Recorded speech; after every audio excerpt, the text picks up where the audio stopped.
Hello বন্ধুরা, আমার আরেকটি ইন্টারেস্টিং ট্যুর ভিডিওতে আপনাদের ওয়েলকাম জানাই। আমি 2024-এর অক্টোবর মাসে কলকাতা থেকে তিরুপতি বালাজি ভ্রমণ করে পৌঁছে গেছিলাম চেন্নাই। চেন্নাই হলো তামিলনাড়ু তথা দক্ষিণ ভারতের একটা গুরুত্বপূর্ণ শহর, আর তামিলনাড়ুর ক্যাপিটাল হলো এই চেন্নাই।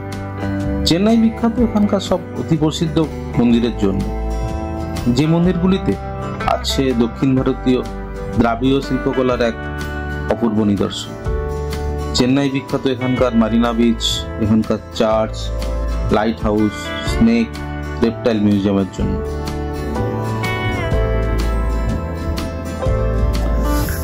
চেন্নাই শহরটিও খুব সাজানো গোছানো এবং খুবই পরিষ্কার পরিচ্ছন্ন। অতি পুরানো শহর, কিন্তু এখন আবার নতুনভাবে সেজে উঠেছে। চেন্নাই দক্ষিণ ভারতীয় তথা সমগ্র ভারতবর্ষের কাছে একটা স্বপ্নের শহর, একটা ইমোশনের শহর।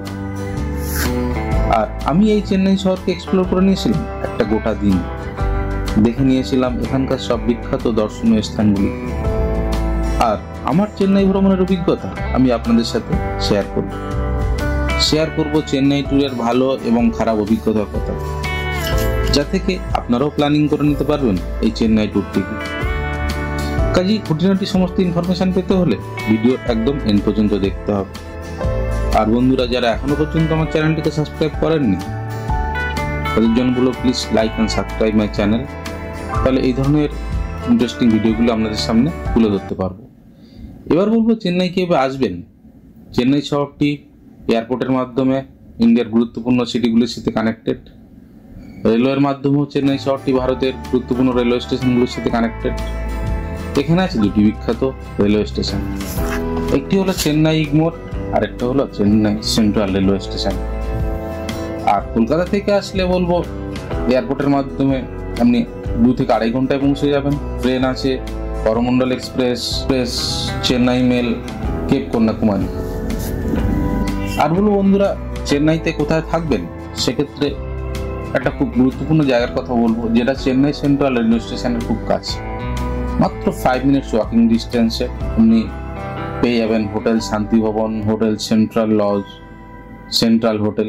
আর এখানে আছে সমস্ত বাঙালি হোটেল, রোড সাইড ক্যাফে, রেস্তোরাঁগুলি। আমরা ছিলাম হোটেল শান্তি ভবন, আর শান্তি ভবন হোটেলের একটা ছোট্ট ট্যুর আপনাদের সাথে শেয়ার করছি। এটা হলো হোটেলের রিসেপশন। আর হোটেলটি খুবই পরিষ্কার পরিচ্ছন্ন এবং ভালো হোটেল, তারিখ অনুযায়ী কিন্তু খুবই ভালো। আর আমরা বুক করেছিলাম একটা ট্রিপল বেডের রুম, তবে এখানে ডবল বেডের রুমও পেয়ে যাবেন। এই শান্তি ভবন হোটেল কিংবা আশপাশের অন্য হোটেলগুলিতে ডবল বেডের রুমের ফেয়ার মোটামুটি 1500 থেকে 3000 টাকা পর্যন্ত। আর একটা সুবিধা হলো এই লোকেশনে আপনি থাকলে আপনার খাওয়া দাওয়ার কোনো সমস্যা হবে।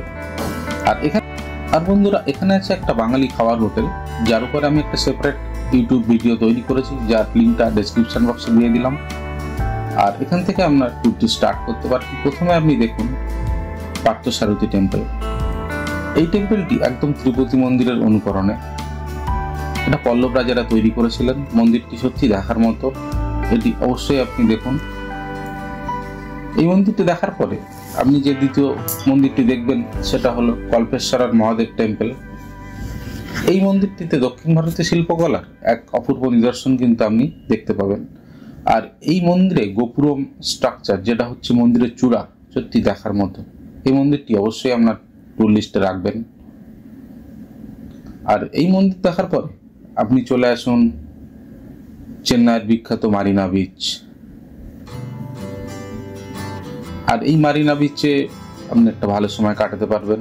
এই মারিনা বিচ থেকে আপনি দেখতে পাবেন চেন্নাই পোর্টটিকেও। আর এইখানে একটা গুরুত্বপূর্ণ লোকেশনের কথা আপনাকে বলবো, সেই লোকেশন থেকে আপনি 4টে প্লেস কিন্তু কভার করতে পারবেন। একটা হলো আন্না মেমোরিয়াল, একটা চার্চ যেটা saint Thomas church, light house, আর মারিনা বিচটিকে। কাজেই এই জায়গা থেকে আপনি 4টে প্লেস দেখে নিন এবং মারিনা বিচে একটা ভালো সময় কিন্তু আপনি কাটাতে পারবেন। আর একে একে দেখে নিতে পারবেন চেন্নাই চার্চ, যেটি সেন্ট থমাস ব্যাসিলিকা নামে পরিচিত, আর আন্না মেমোরিয়াল। এরপরে আপনি চলে আসুন চেন্নাইয়ের বিখ্যাত স্নেক অ্যান্ড রেপটাইল মিউজিয়াম। এই জায়গাটি একটা গ্রিনিশ এনভায়রনমেন্ট আপনি পেয়ে যাবেন। আর এই রেপটাইল স্নেক মিউজিয়ামে আছে সমস্ত বিরল প্রজাতির স্নেক রেপটাইল। বাচ্চাদের তো খুবই ভালো লাগবে, বড়দেরও বেশ ভালোই লাগবে। কাজেই এই প্লেসটিকে কিন্তু আপনার চেন্নাই ট্যুরে অবশ্যই আপনি রাখবেন। তারপরে দেখে নিন চেন্নাই গভর্নমেন্ট মিউজিয়াম, যেটি কিনা কলকাতার পরে ভারতের একটা পুরানো মিউজিয়াম। আর এই চেন্নাই ট্যুরে কিছু টিপসের কথা আমি আপনার সাথে শেয়ার করব।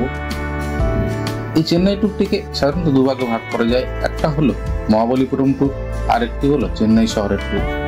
আর এই চেন্নাই শহরের ট্যুরটি আপনাদের সাথে শেয়ার করলাম। মহাবলীপুরম ট্যুরের জন্য আপনাদের আরেকটা সেপারেট ডে কিন্তু রাখতে হবে। একদিনে দুটো ট্যুর কভার করা একটু মুশকিল, কারণ এতগুলো প্লেস একসাথে কভার করা যায় না। এবং ক্যাব ড্রাইভারকে যদি আপনি এইভাবে বুক করেন তাহলে সেক্ষেত্রে বাজেট চলে যাবে, কিন্তু টোটাল ট্যুরটি কিন্তু কভার আপ হবে না। আর মহাবলীপুরম এখান থেকে যেতে 2 ঘন্টা, আসতে 2 ঘন্টা, এবং মহাবলীপুরমের সমস্ত রক কাট, টেম্পল, সি বিচ এগুলো আছে, যার উপর একটা সেপারেট ভিডিও কিন্তু আমি তৈরি করব।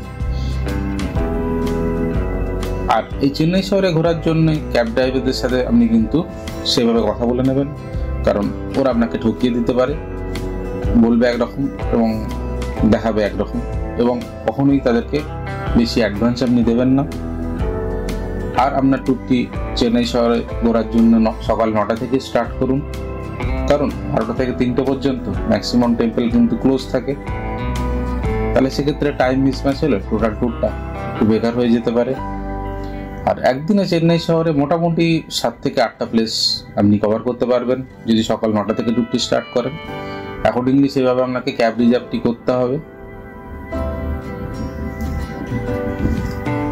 এবং প্ল্যানিং ঠিক করে আপনি ঘুরে নিন 7 থেকে 8টি প্লেস এই চেন্নাই শহরের উপরে। আর এই চেন্নাই ট্যুরটি করলে আপনার কিন্তু খুবই ভালো লাগবে। আর আমার ভিডিওটি দেখার জন্য ধন্যবাদ। দেখা হবে নেক্সট ভিডিও।